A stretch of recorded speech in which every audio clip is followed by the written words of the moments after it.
Who needs some revolutionary optimism? I got you. Let's take a look at a couple of paragraphs from Angela Davis's book, Freedom is a Constant Struggle. She's asked here by the interviewer, "You've been an activist for decades. What keeps you going? Do you think that we should be optimistic about the future?"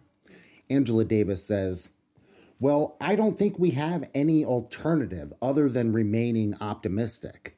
Optimism is an absolute necessity, even if it's only optimism of the will, as Gramsci said, and pessimism of the intellect. What has kept me going has been the development of new modes of community.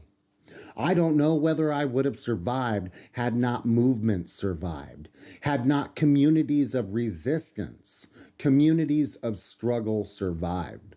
So whatever I'm doing, I always feel myself directly connected to those communities, and I think that this is an era where we have to encourage that sense of community, particularly at a time when neoliberalism attempts to force people to think of themselves only in individual terms and not collective terms.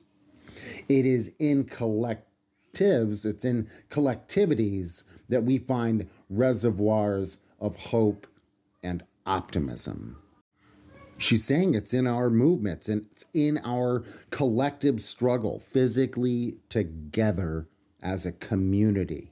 That is where we get optimism and hope. And I agree with her. So get involved, y'all. The revolution doesn't bite. Davis says, "Often people ask me how I would like to be remembered. My response is that I really am not that concerned about ways in which people might remember me personally. What I do want people to remember is the fact that the movement around the demand for my freedom was victorious.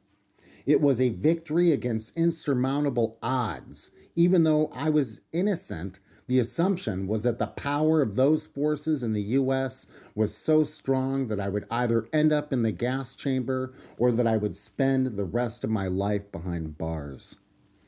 Thanks to the movement, I am here with you today."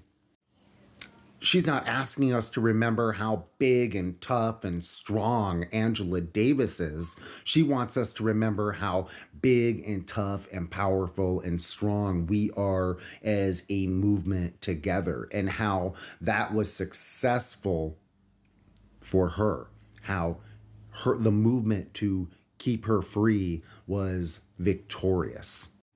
Because if against all the odds she was victorious, then we can be victorious, will be victorious. She wants us to have hope, revolutionary optimism.